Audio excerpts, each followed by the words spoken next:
नमस्कार दोस्तों, आज की कहानी बॉलीवुड की मशहूर अदाकारा और डांसर हेलन जी के बारे में है। हेलन बिल्कुल मोम की गुड़िया जैसी दिखती थीं। चेहरे पर चमक और बला की खूबसूरत हेलन ने तकरीबन 500 से भी ज़्यादा फिल्मों में काम किया है। इस चमकते चेहरे के पीछे न जाने कितने दर्द और गम छिपे हुए थे। लाजवाब अदाकारा, कैबरे डांसर, हुस्न की मल्लिका और खूबसूरती का खजाना है बॉलीवुड अदाकारा हेलन। अपने डांस से सबकी सांसें तेज कर देने वाली हेलन भारतीय फिल्म इंडस्ट्री की पहली आइटम गर्ल मानी जाती हैं। वह ऐसे ही इतनी बेहतरीन अदाकारा नहीं बन गईं, बल्कि उनकी इस सफलता के पीछे छिपा है ऐसा दर्द जिसे जानकर आप भी रो देंगे। हेलन के दीवाने तो सभी हैं। एक समय ऐसा भी था जिस भी फिल्म में हेलन का आइटम सॉन्ग होता तो लोग सिर्फ उसी डांस को देखने की चाह में थिएटर तक पहुंच जाते। आलम तो ये था कि डांस शुरू होने पर पूरे थिएटर में सिक्कों की बारिश होने लगती और लगातार तब तक होती रहती जब तक डांस खत्म नहीं हो जाता। लोगों के पैर फिल्म के खत्म होने के बाद भी हेलन के गाने पर थिरकते रहते थे। हेलन के डांस को देखकर ही लड़कियों ने डांस सीखना शुरू किया। हेलन के डांस में जो स्पार्क था वो ही लोगों को उनकी ओर आकर्षित करता था। एक्ट्रेस और डांसर हेलन के डांस और खूबसूरती की हर कोई तारीफ करता है। उनका डांस करने का स्टाइल कमाल का है। उनके डांस को देखकर यूं ही लोग दांतों तले उंगलियां नहीं दबा लेते थे और आज भी उनके डांस का कोई मुकाबला नहीं कर सकता। वह अपने समय की बेस्ट डांसर और बहुत बेहतरीन अदाकारा रही हैं। 1938 को रंगून में जन्मी हेलन का असली नाम हेलन एन रिचर्डसन है। क्या आपको पता है कि हेलन की इस सफलता के पीछे छिपे हैं उनके पैरों के छाले और अपने भाई को खोने का गम। हेलन के पिता तृतीय विश्व युद्ध के दौरान ही चल बसे। इसकी वजह से घर की पूरी जिम्मेदारी हेलन के कंधों पर आ गई थी। बर्मा पर जापानियों के कब्जा किए जाने के डर से उनका पूरा परिवार पैदल ही असम के डिब्रूगढ़ की तरफ रवाना हो गया।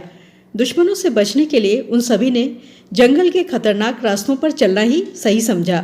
एक समय ऐसा भी आया जब उनकी स्थिति इतनी खराब हो चुकी थी कि उनके पास ना ही रहने का कोई ठिकाना था और ना ही खाना खाने के लिए पैसे।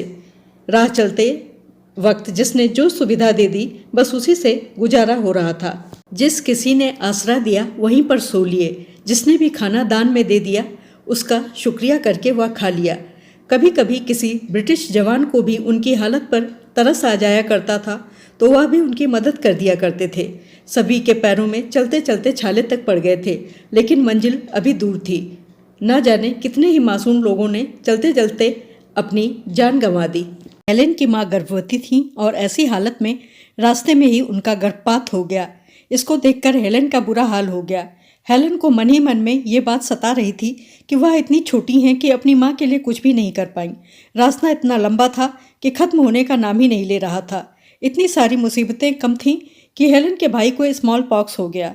दोनों माँ बेटी हड्डियों का ढांचा बन गईं। आखिर में उन सभी को डिब्रूगढ़ हॉस्पिटल में दाखिल किया गया। हेलन की माँ और वो तो बच गए, लेकिन हेलन का भाई गुजर गया। ये सदमा उनके लिए काफ़ी गहरा था। फिर क्या था, हेलन की माँ की ऐसी हालत देखकर एक सज्जन पुरुष को तरस आ गया और उन्होंने हेलन की माँ को डिब्रूगढ़ हॉस्पिटल में नर्स की नौकरी दिलवा दी।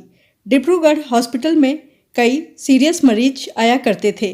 किसी को चिकन पॉक्स तो किसी को ना जाने कैसी कैसी खतरनाक बीमारियां थीं, लेकिन सड़क पर भूखे मरने से बेहतर था कि उन्होंने नर्स की नौकरी करने के लिए हाँ कर दी।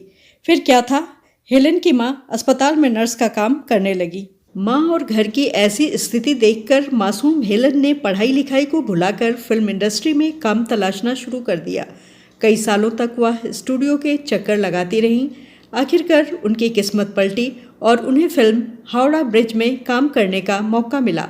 उस जमाने में कुकू नाम की एक पुरानी अदाकारा थी जिन्होंने हेलन को फिल्मों में ग्रुप डांसर की नौकरी दिला दी। हेलन का फिल्मी कैरियर फिल्म सबिस्तान के साथ शुरू हुआ। इस ग्रुप डांसिंग में हेलन ने अपने डांस से सभी का दिल जीत लिया। धीरे धीरे उस भीड़ के साथ डांस करते करते उन्हें फिल्मों में सोलो डांस करने के ऑफर मिलने लगे। फिल्म अलिफ लैला और हूरे अरब में सोलो डांस करने के दौरान उन्होंने फिल्म मेकर्स को दांतों तले उंगलियां दबाने को मजबूर कर दिया। Howrah bridge, China town, Kashmir की कली, एन इवनिंग इन पेरिस, आराधना, अमर प्रेम जैसी बेहतरीन फिल्मों के निर्देशक शक्ति सामंत ने हेलन को अपनी फिल्म हावड़ा ब्रिज में बड़ा ब्रेक दिया। फिल्म में हेलन को एक आइटम सॉन्ग करने को मिला, जिसके गाने के बोल कुछ इस तरह से थे, चिन चिन चू बाबा चिन चिन चू। ये गाना बहुत फेमस हुआ और हेलन रातों रात स्टार बन गई। इसके बाद हेलन को 1960 और 1970 के दशक में एक से बढ़कर एक फिल्मों में अच्छी भूमिकाएं भी मिलने लगीं और आइटम सॉन्ग भी मिलने लगे।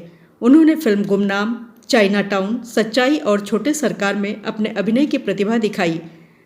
उन्होंने कई डांस नंबर जैसे सुकू सुकू, आ जाने जाना, यम्मा यम्मा, ओ हसीना जुल्फ़ों वाली, ये मेरा दिल यार का दीवाना, पिया तू अब तो आजा जैसे ना जाने कितने आइटम नंबर्स दिए। महबूबा ओ महबूबा सॉन्ग पर उनके डांस का आज भी कोई सानी नहीं है। कहा जाता है कि हेलन अपने डांस के स्टेप्स खुद ही किया करती थीं। यही वजह है कि उनका हर एक स्टेप यूनिक हुआ करता था, जिन्हें ना तो उस समय कोई कॉपी कर पाया और ना ही आज कोई कर सकता है। मुंगड़ा मुंगड़ा जैसे गाने पर डांस करने पर उन्हें मोम की गुड़िया का दर्जा दिया गया। अपने डांस से सबका दिल जीत चुकी हेलन बॉलीवुड के बेहतरीन डांसर के साथ साथ उम्दा एक्ट्रेस भी रही हैं। सही मायनों में उन्होंने फर्श से लेकर अर्श तक का सफ़र तय किया। उन्हें कई अवार्ड्स भी मिले। इसके साथ ही उन्हें भारत सरकार ने पद्मश्री के पुरस्कार से भी नवाजा। उन पर 4 किताबें भी लिखी गई हैं।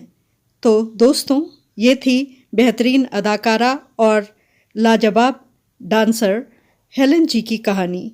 अगर वीडियो पसंद आई हो तो कृपया चैनल को सब्सक्राइब और वीडियो को लाइक, शेयर और कमेंट ज़रूर